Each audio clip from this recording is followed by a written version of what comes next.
Hello good morning student. बेटा Monday से आप लोगों की पीटी स्टार्ट हो रही है। आपके पीटी के लिए जो सिलेबस रहेगा chapter number 3 and chapter number 5। Chapter number 3 क्या है भाई? Pair of linear equation in two variable. Chapter number 5 जो रहेगा वो रहेगा अरिथमेटिकल प्रोग्रेशन। चैप्टर नंबर 3 में देखिए बेटा जो जो हमने पढ़ा है उसका short revision. Pair of linear equation, linear equation in two variable के लिए जो जनरल इक्वेशन है वो क्या होती है? ax plus B Y plus C equal to 0 होती है।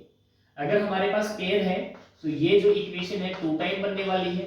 अगर ये 2 टाइम बनने वाली है तो हम इनकी नेमिंग चेंज कर रहे हैं। फर्स्ट के लिए a1 b1 और c1, सेकंड के लिए a2 b2 और c2।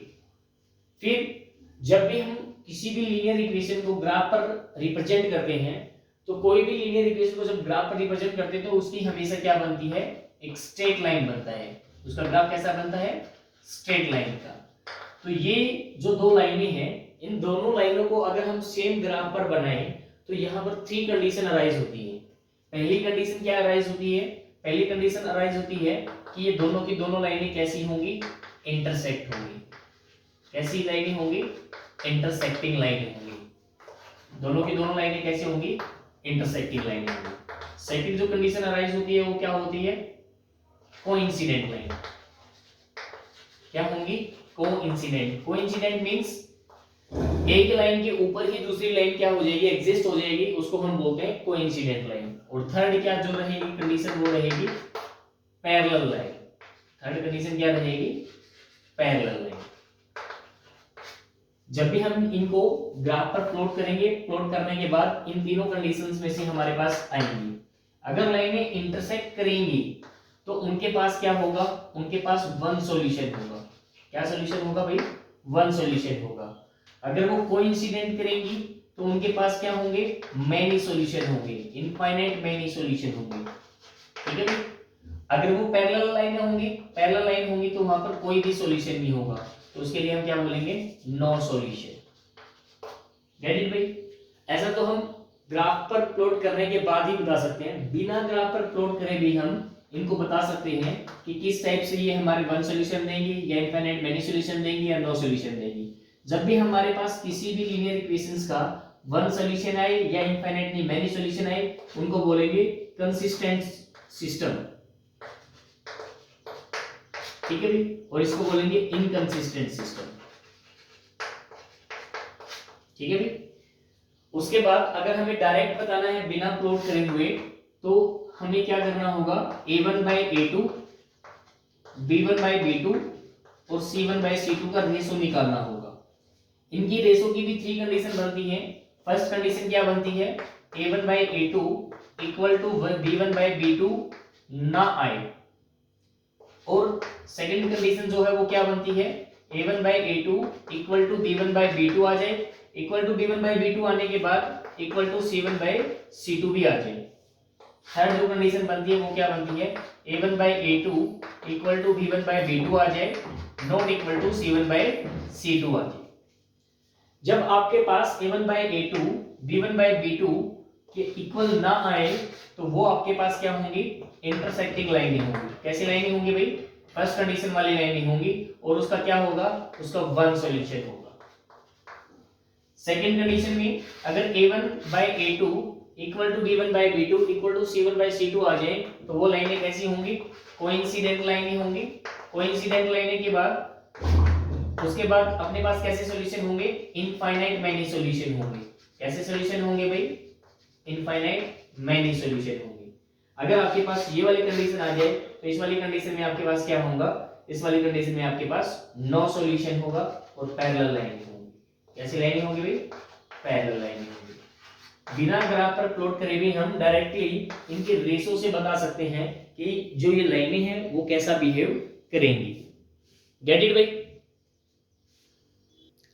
इसके बाद अगर हमारे पास पेयर ऑफ लीनियर इक्वेशन दिए जाएं और उनके सॉल्यूशन हमें निकालने हैं तो उनके सॉल्यूशन निकालने के लिए हमने डिफरेंट मेथड को स्टडी किया था। उन डिफरेंट मेथड से हम एक बार एक क्वेश्चंस को आपको यहाँ पर वेरीफाई करके दिखा देते हैं किस टाइप से हम इन क्वेश्चंस के सॉल्यूशन निकालते हैं। If pair of linear equation have many solution, if pair of linear equation have many solution,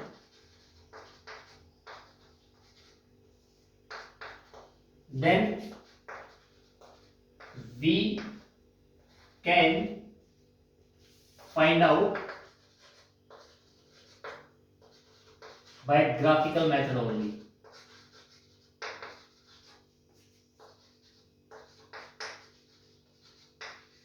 क्या लिखा है ये, अगर किसी भी पेयर ऑफ लीनियर इक्वेशंस के इनफाइनाइट मेनी सॉल्यूशन आ जाए तो हम ओनली ग्राफिकल मेथड से उसको बता सकते हैं कि इसका ये भी सॉल्यूशन होगा, ये भी सॉल्यूशन होगा, ये भी सॉल्यूशन होगा।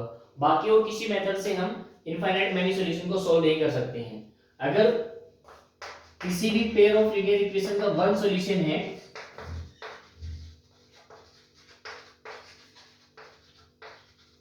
only one solution, then we can find it by graphical method. Second, elimination method. Third one, substitution method.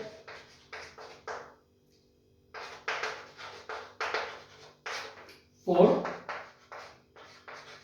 Cross multiplication method.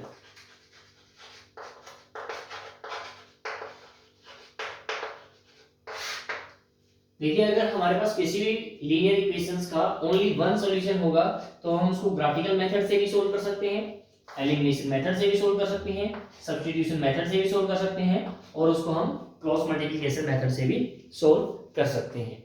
और बेटा यहां से क्वेश्चन अगर आएगा तो आप लोगों का वर्ड प्रॉब्लम का क्वेश्चन बनता है जो आप लोगों के पीडी में बन आएंगे। देखिए बेटा, हम एक क्वेश्चन ग्राफिकल मेथड से कर लेते हैं, एक क्वेश्चन हम सब्स्टिट्यूशन मेथड से कर लेते हैं, और एक क्वेश्चन हम एलिमिनेशन मेथड से कर लेते हैं, और एक क्वेश्चन हम क्रॉस मल्टीप्लिकेशन मेथड से कर लेते हैं। तो first question from the graphical method. Statement देखिए बेटा क्या गिवन है आपके पास, draw the graph of equation x minus y plus 1 equal to 0 and 3x plus 2y minus 12 equal to 0। आपके पास इस टाइप से कोई भी दो इक्वेशन दी जाएंगी और आपको कहा जाएगा कि इनको ग्राफ पर प्लॉट कीजिए, इनके ग्राफ बनाइए, और फिर आपसे पूछा जा सकता है कि ये x एक्सिस या y एक्सिस के द्वारा जैसा भी ट्रायंगल बना रहे हो उनके वर्टिसेस राइट कीजिए और उसको शेड कीजिए या उनके कोऑर्डिनेट बताइए। तो इस टाइप से आपको कोई भी क्वेश्चन पूछा जा सकता है। तो देखिए बेटा, ये क्वेश्चन कैसे करेंगे हम। सबसे पहले अपने पास जो इक्वेशन फर्स्ट है इसको प्लॉट करने के लिए इसकी टेबल बनाइए। आपके पास फर्स्ट इक्वेशन है x minus y plus 1 equal to 0। इसकी इक्वेशन बनाने के लिए आप सबसे पहले क्या कर लीजिए, put x is equal to 0। x को अगर हमने 0 रख लिया तो यहाँ पर minus y plus 1 equal to 0 हो जाएगा। क्या हो जाएगा, minus y plus 1 equal to 0। तो यहाँ से y की जो वैल्यू आने वाली है वो क्या आने वाली है, पॉजिटिव 1 आने वाली है।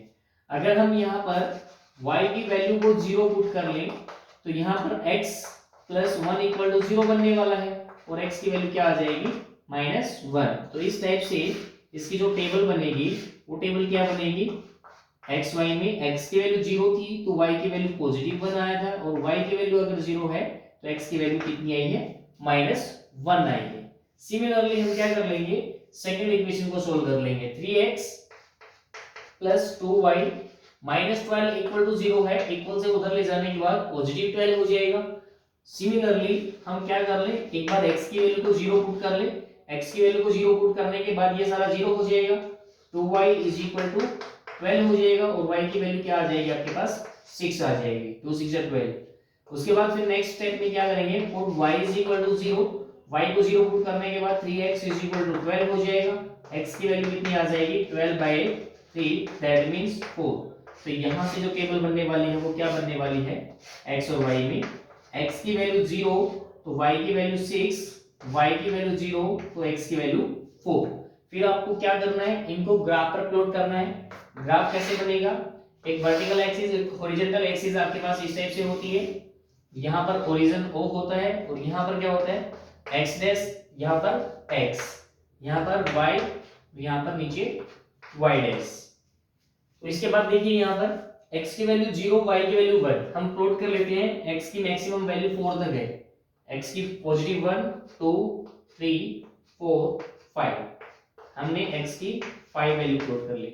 उसके बाद 1 2 3 4 5 6, 1 2 3 4 5 6, x की नेगेटिव वैल्यू में -1 -2 -3, सिमिलरली यहाँ पे -1 -2 -3। इस टाइप से आपने x और y के वैल्यू को मार्क कर लिया यहाँ पर। उसके बाद 0 और 1, x की वैल्यू 0 है, y की वैल्यू 1 है, x की वैल्यू 0 y की वैल्यू 1, आपका कोऑर्डिनेट ये वाला बनेगा। तो फर्स्ट कोऑर्डिनेट आपका ये बन गया। इसके बाद नेक्स्ट कोऑर्डिनेट क्या है, x की वैल्यू -1 y की वैल्यू 0, x की वैल्यू -1 y की वैल्यू 0, आपके पास कोऑर्डिनेट ये बन गया। इन दोनों को ज्वाइन करो, इन दोनों को ज्वाइन करने से आपकी लाइन जो है इस टाइप से एक्सटेंड कर जाएगी। इसके बाद x की वैल्यू 0 है, y की वैल्यू 6 है, x की वैल्यू 0 और y की वैल्यू 6 कहां पे होगी, कोऑर्डिनेट यहां पे होगा। उसके बाद x की वैल्यू 4 y की वैल्यू 0, x की वैल्यू 4 y की वैल्यू 0 यहां पर बन जाएगा। इन दोनों को जैसे ही ज्वाइन करेंगे तो जहां पर भी इंटरसेक्ट करेगा इस पॉइंट को नाम दे देते हैं हम A, तो ये वाला पॉइंट का नाम हो जाएगा B और इस पॉइंट का नाम हो जाएगा C। इस टाइप से आप क्या करोगे, इस लाइन को पास करवा दोगे। ठीक है भाई, ये वाली जो लाइन है, ये वाली लाइन क्या है, 3x + 2y - 12 = 0 के लिए है। और ये वाली जो लाइन है वो किसके लिए है, x - y + 1 = 0 के लिए है। और यहाँ पर जो कोऑर्डिनेट है वो b का कोऑर्डिनेट क्या होगा, -1 और 0 होगा। यहाँ पर कोऑर्डिनेट क्या है, 4 की x की वैल्यू 4 और y की वैल्यू 0 है। और ये कोऑर्डिनेट कहाँ हो जाएगा, x की वैल्यू 2 हो जाएगी, यहाँ पर y की वैल्यू 3 हो जाएगी। यहाँ पर वैल्यू थोड़ी सी डेविएट हो सकती है क्योंकि हमारा प्रॉपर गैप नहीं है। अगर आप स्केल से लेकर एक्चुअल गैप बनाओगे तो आप लोगों को अच्छे से कोऑर्डिनेट पता चल जाएगा कि एक्चुअल कोऑर्डिनेट क्या होगा। तो इस टाइप से इन्होंने क्या पूछा था आपसे, determine the coordinate of vertices of triangle formed by the base line and x axis. X axis तो नीचे है, एक्स एक्सिस के साथ जो ट्रायंगल बन रही है इसके कोऑर्डिनेट बताइए। ए बी सी के कोऑर्डिनेट आप बता सकते हो। ए का कोऑर्डिनेट -1 0, ए का कोऑर्डिनेट 2 3, बी का कोऑर्डिनेट -1 0 और सी का कोऑर्डिनेट क्या रहेगा, 4 और 0 रहेगा। ठीक है भाई, और क्या कर रहे हैं फिर, इसको ट्रायंगल को शेड भी कर रहे हैं। इस ट्रायंगल को आप शेड भी कर सकते हो। ठीक है भाई, इस टाइप से ये हो जाएगा। आपको बेटा y एक्सिस भी बोला जा सकता था। अगर y एक्सिस के साथ बोलते तो ये वाली इसकी क्या बन जाती, ट्रायंगल बन जाती, और साथ में ये वाली ट्रायंगल भी बनती भाई, ये वाली भी y एक्सिस के साथ इसकी 2 ट्रायंगल बनती। Get it. तो इस टाइप से आपका ग्राफिकल मेथड से क्वेश्चन सोल्व हो जाएगा। अगर आपको वर्ड प्रॉब्लम क्वेश्चन भी गिवन है तो आप वर्ड प्रॉब्लम क्वेश्चन से पहले क्या करना है, आप लोगों को इक्वेशन बनानी है। और इक्वेशन बनाने के बाद फिर अगर ग्राफिकल मेथड से सोल्व करने के लिए कहा है तो इसी टाइप से ग्राफ आप बना सकते हो। पहले उनकी टेबल बनाना, फिर इसको ग्राफ पर अपलोड करना। अगर ग्राफ पर वो इंटरसेक्टिंग करेंगी, इंटरसेक्टिंग तो एक ही पॉइंट पर कर सकती हैं, एक पॉइंट में इंटरसेक्ट करेंगी तो उसका वन सॉल्यूशन होगा। अगर वो लाइन कोइंसाइड करेंगी, कोइंसाइड मींस होता है एक ही लाइन के ऊपर दूसरी लाइन का आना, तो वहां पर इनफाइनाइट मेनी सॉल्यूशन बन जाएंगे। अगर दोनों लाइनें पैरेलल होंगी तो कहीं पर इंटरसेक्ट नहीं करेंगी तो वहां पर कोई सॉल्यूशन नहीं होगा। नाउ नेक्स्ट क्वेश्चन देखिए बेटा क्या है, the taxi charges in a city consist of fixed charge together with the charge for the distance covered। इन्होंने कहा है कि टैक्सी फेयर जो है वो फिक्स चार्ज भी है और एडिशनल चार्ज भी है। वो कह रहा है कि for a distance of 10 kilometre the charge paid ₹105। 10 kilometre के लिए उसको जो चार्ज पे करना पड़ रहा है वो ₹105 पे करना पड़ रहा है। जर्नी ऑफ 15 किलोमीटर के लिए उसको जो चार्ज पे करना पड़ रहा है वो 155 पे करना पड़ रहा है। What are the fix charges and the charge per kilometre. Fix charge क्या है और चार्जेस पर किलोमीटर क्या होंगे। How much does a person have to pay for travelling a distance of 25 kilometre. तो सबसे पहले हमें इस वर्ड प्रॉब्लम क्वेश्चंस को अलजेब्रिकली सोल्व करना है। अलजेब्रिकली सोल्व में क्या करना पड़ेगा, इनकी इक्वेशंस बनानी पड़ेंगी। इनकी इक्वेशन बनाने के बाद फिर इसको हम किसी भी मेथड से सोल्व करेंगे। देखिए बेटा क्या गिवन है, हम सपोज कर लेते हैं लेट फिक्स चार्ज हमने क्या कर लिया, लेट कर लिया और कितना लेट कर लिया, x rupees. Let additional charge for each kilometre. Each kilometre के लिए चार्जेस कितना हो गया, y हो गया। उसके बाद अकॉर्डिंग टू क्वेश्चन में देखिए उसने कहा है कि भाई 10 किलोमीटर के लिए 105 है। 10 किलोमीटर के लिए फिक्स चार्जेस तो आपका x लग जाएगा, और 1 किलोमीटर के लिए y है तो 10 किलोमीटर के लिए 10y हो जाएगा, और टोटल जो स्पेंड हो रहा है वो कितना हो रहा है, स्पेंड 105 रुपीज। तो ये आपके पास इक्वेशन नंबर फर्स्ट बन जाएगी। उसके बाद नेक्स्ट 15 किलोमीटर के लिए है x प्लस 15y हो जाएगा। फिक्स चार्ज आपका x रहेगा, ईच किलोमीटर के लिए y है तो 15 किलोमीटर के लिए 15y हो जाएगा, और 15y होने के बाद जो टोटल जो इसके ऊपर फेयर लग रहा है वो लग रहा है 155। तो ये आपके पास सेकंड इक्वेशन बन जाएगी। तो इस टाइप से आपके पास अलजेब्रिकली सोल्व तो हो गया है। अलजेब्रिकली सोल्व होने के बाद अब आप इसको एलिमिनेशन मेथड से कर लीजिए या सब्स्टिट्यूशन मेथड से कर लीजिए, किसी भी मेथड से सोल्व कर लीजिए। सब्स्टिट्यूशन मेथड से मैं इसको समझा रहा हूं आपको, बाय सब्स्टिट्यूशन। सब्स्टिट्यूशन मेथड क्या होता है भाई, इसमें हम एक वेरिएबल की वैल्यू निकाल देते हैं किसी एक इक्वेशन से, फिर दूसरी इक्वेशन में उसको हम पुट कर लेते हैं। सपोज कीजिए फर्स्ट से हम x की वैल्यू निकाल रहे हैं, x की वैल्यू क्या निकाल रहे हैं 105 इक्वल से उधर जाएगा तो ये 10y माइनस का हो जाएगा। फिर हम क्या करेंगे, इसको नेक्स्ट इक्वेशन में पुट कर लेंगे। नेक्स्ट इक्वेशन में पुट हो जाएगा तो 105 minus 10y plus 15y equal to 155। 15y में से 10y सब्ट्रैक्ट हो जाएंगे तो कितना बचेगा, पॉजिटिव 5y बचेगा, और 105 इक्वल से उधर चला जाएगा तो ये माइनस का हो जाएगा। तो 155 में से 105 चला जाएगा तो कितना बच जाएगा भाई, only 50। 5y is equal to 50। y की वैल्यू क्या आ जाएगी आपके पास, 50/5 कैंसिल होकर आपके पास 10 आ जाएगी। तो y की वैल्यू आप लोगों के पास आ चुकी है। तो अब इक्वेशन इसमें पुट कर दीजिए। थर्ड में x इज इक्वल टू कितना है, ये 105 माइनस 10y है। y की वैल्यू कितना है भाई 10। 10 10 से 100, 105 में से 100 चला जाएगा तो x की वैल्यू कितनी आ जाएगी 5। तो फिक्स चार्ज हो गया आपके पास 5 रुपीज, और एडिशनल चार्ज हो गया आपके पास 10 रुपीज पर किलोमीटर। तो उसने हमसे पूछा है कि 25 किलोमीटर के लिए कितना रेंट पे करना पड़ेगा। तो फिक्स चार्ज तो x लगेगा, और एडिशनल चार्ज y है तो 25y लगेगा। तो x की वैल्यू 5, y की वैल्यू 10। 25 10 जा 250 प्लस 5 255 रुपीज। तो इस टाइप से आपका 25 किलोमीटर के लिए जो रेंट देना पड़ेगा वो 255 देना पड़ेगा। तो सब्स्टिट्यूशन मेथड से इस टाइप से हम क्वेश्चंस को सोल्व करेंगे। देखिए भाई नेक्स्ट क्वेश्चन क्या गिवन है, sum of 2 digit number and number obtained by reversing digits is 66. If the digits of number differ by 2, find the number how many such number are there. जब भी आपके पास 2 digit का कोई question आ जाए 2 digit number वाला, तो आपको करना क्या होता है, यहाँ पर सपोज करना होता है let unit digit of number, unit digit of number. जब भी आपके पास 2 डिजिट का नंबर रहेगा वहां पर एक तो यूनिट डिजिट्स रहेगी और एक आपके पास 10 डिजिट रहेगी। 10 डिजिट और यूनिट डिजिट में देख लीजिए भाई, अगर हम यूनिट डिजिट को x मान रहे हैं तो 10 डिजिट हमने y ले लिया।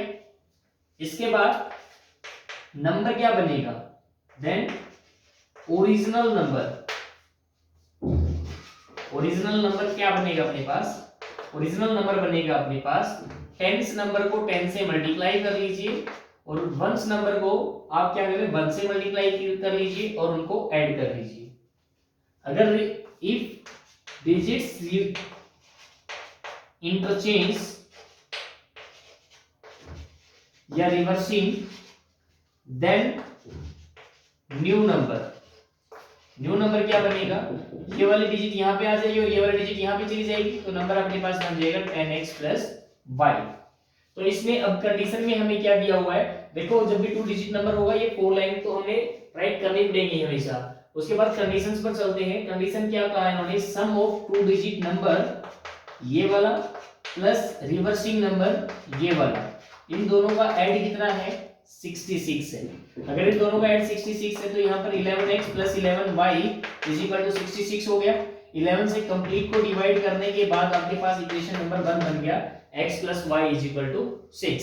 नेक्स्ट जो इन्होंने दिया है, नेक्स्ट क्या दिया है इन्होंने कि नंबर्स का जो डिफरेंस है वो कितना है 2 है। डिजिट्स का जो डिफरेंस है x minus y is equal to 2, लेकिन ये डेफिनेट नहीं है कि x माइनस y 2 होगा, y माइनस x भी 2 हो सकता है। हमने फर्स्ट टाइम में x माइनस y 2 ले लिया। जब आपके x minus y is equal to 2 ले रहे हो, इस सेकंड इक्वेशन को जैसे ही आपने सोल्व किया तो यहाँ पर सोल्व करने एलिमिनेशन मेथड से सोल्व करेंगे भाई। हम इसको किस मेथड से सोल्व करेंगे, एलिमिनेशन मेथड से सोल्व करेंगे। और एलिमिनेशन मेथड क्या कहता है कि किसी भी एक वेरिएबल को एलिमिनेट कर दो, खत्म कर दो। यहाँ पर अगर हम ऐड कर दें, ऐड करने पर y से y कैंसिल हो जाएगा, x प्लस x कितना हो जाएगा 2x इक्वल टू 8। x की वैल्यू क्या आ जाएगी, यहाँ से x की वैल्यू आ जाएगी आपके पास 4। यहाँ से x की वैल्यू 4 आ जाएगी और x की वैल्यू 4 को किसी भी इक्वेशन में पुट करने के बाद आपके पास y की वैल्यू भी आ जाएगी और y की वैल्यू क्या आ जाएगी 2। अगर x की वैल्यू 4 और y की वैल्यू 2 आ जाती है तो आपके पास जो ओरिजिनल नंबर बनने वाला है वो क्या नंबर बनने वाला है 24। अगर आप लोगों ने इस इक्वेशंस को ऐसे लिया होता तो यहाँ पर x की वैल्यू आती है आपके पास 2 और y की वैल्यू आती है आपके पास 4, तब आपके पास नंबर क्या बन जाता, तब आपके पास नंबर बन जाता 42। तो इस टाइप से आपके पास पॉसिबिलिटी जो है नंबरों की वो 2 बनती है, 24 की भी और 42 की भी। तो इस टाइप से भाई हम एलिमिनेशन मेथड से क्वेश्चन को सोल्व कर पाएंगे। इसके बाद क्रॉस मल्टीप्लिकेशन मेथड देख लेते हैं। क्रॉस मल्टीप्लिकेशन मेथड भी एक बहुत ही इंपॉर्टेंट मेथड है। इसको हम डायरेक्टली एक्स वाई की वैल्यू के लिए इंप्लीमेंट कर सकते हैं। इस मेथड को हम वहां पर यूज करते हैं जहां पर कॉम्प्लिकेटेड स्टेटमेंट हो, जहां पर हमारे पास एक्स और वाई का जो वेरिएबल है, एक्स और वाई के जो कोफिशिएंट है वो कॉम्प्लिकेटेड हो। जैसे यहाँ पर गिवन है आपके पास example x by a minus y by b is equal to 0, ax plus by is equal to a square plus b square। यहाँ से अगर आप a1 की वैल्यू निकालो तो a1 की वैल्यू x का कोफिशिएंट क्या आ जाएगा 1 by a, b1 की वैल्यू निकालेंगे तो कितना आ जाएगा माइनस 1 by b, और c1 की वैल्यू क्या आ जाएगी आपके पास यहाँ पे 0।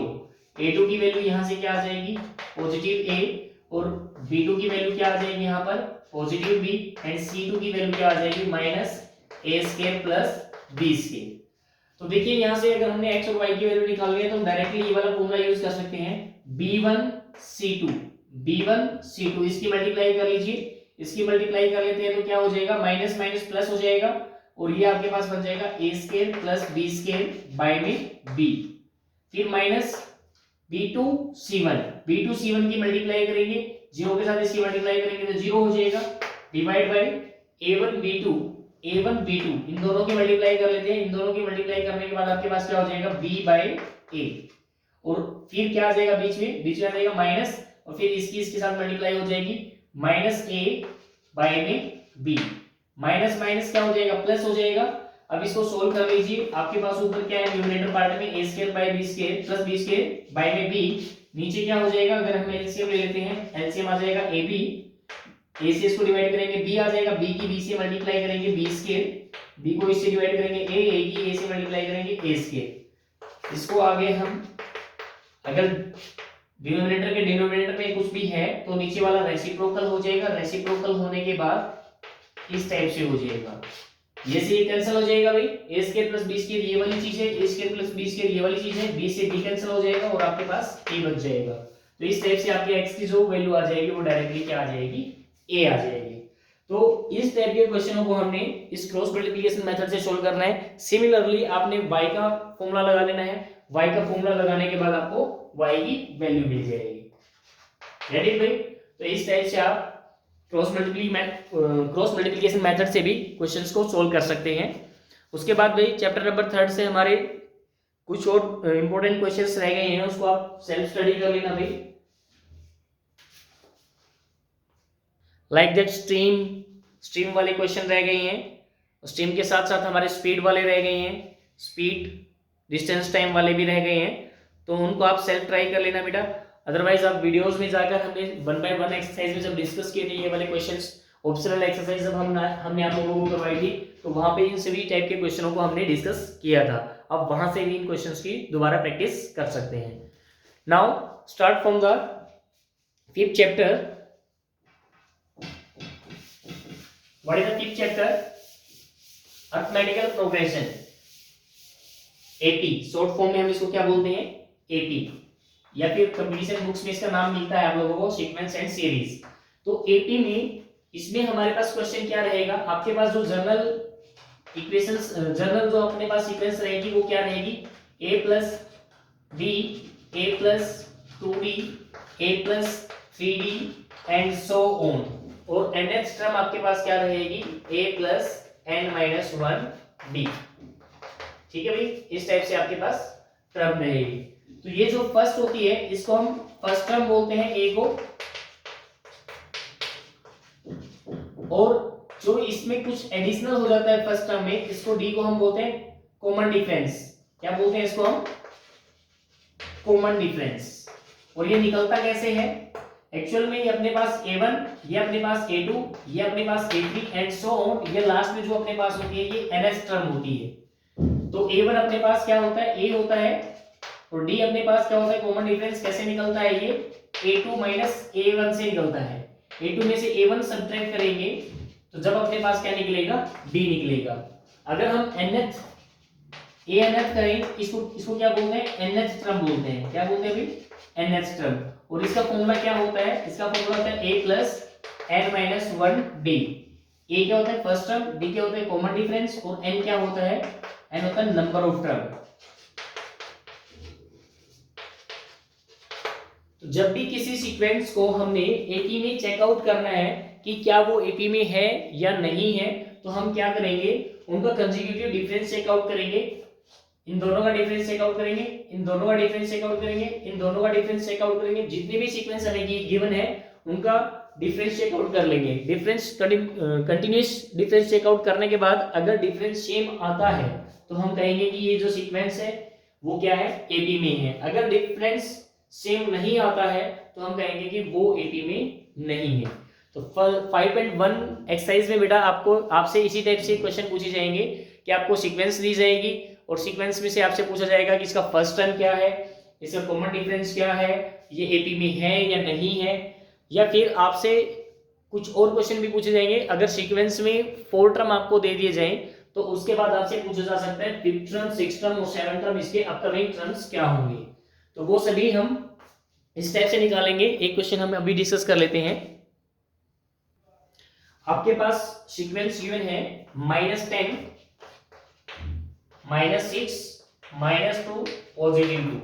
सबसे पहले तो आपको ये चेक करना है कि क्या ये एपी में है। अगर ये एपी में है तो इसका ए, डी सब फाइंड आउट कीजिए, और उसके बाद आपको क्या करना है? इसका 5th, 6th और 7th टर्म फाइंड आउट करना है। देखिए भाई, अगर मुझे अगर एपी चेक करना है तो सबसे पहले मैं d1 निकालूंगा। d1 कैसे निकलेगा? a2 माइनस a1 से। d2 कैसे निकालूंगा मैं? d2 निकालूंगा a3 माइनस a2 से, और d3 निकालूंगा मैं a4 माइनस a3 से।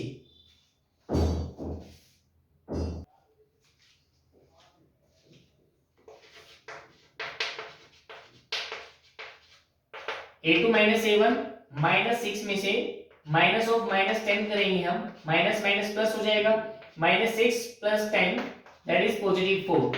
नेक्स्ट में भी हम ऐसे ही करेंगे, -2 में से -6 को सब्ट्रैक्ट करेंगे तो पॉजिटिव बन जाएगा, ये +4 आ रहा है। सिमिलरली 2 में से अगर हम -2 को सब्ट्रैक्ट करेंगे तो ये भी पॉजिटिव हो जाएगा, ये भी +4 आ रहा है। यानी कि आपका d1, d2, d3 तीनों सेम आ रहे हैं, कॉमन डिफरेंस सेम हो जाएगा। तो डिफरेंस सेम होने के बाद हम कहेंगे yes it is in AP. ये एपी में है, एपी में है तो यहाँ पर ए की वैल्यू क्या हो जाएगी? फर्स्ट टर्म -10, डी की वैल्यू क्या हो जाएगी? कॉमन डिफरेंस जो सेम आ रहा है 4, और इसने क्या कहा है हमसे? उसके बाद आप 5th टर्म निकालिए, 6th निकालिए और 7th टर्म निकालिए। अगर हमने 5th टर्म निकालनी है तो आपके पास ये वाला फॉर्मूला पता होना चाहिए आपको, a + n - 1d। तो इसमें आप इंप्लीमेंट कर दीजिए, a + n की जगह पर हमने क्या पुट करना है? 5 - 1 4d। 6 पुट करना है तो 6 -1 5d, 7 निकालना है तो a प्लस 6d। आपके पास a भी पता है d भी पता है, दोनों की वैल्यू को पुट करके आप 5th टर्म भी निकाल सकते हैं, 6th टर्म भी निकाल सकते हैं और 7th टर्म भी निकाल सकते हैं। तो 5.1 एक्सरसाइज में हमने इस टाइप से क्वेश्चंस को डिस्कस करना है। और बेटा इसमें आपसे 5.2 एक्सरसाइज में किस टाइप से क्वेश्चन पूछे जाएंगे?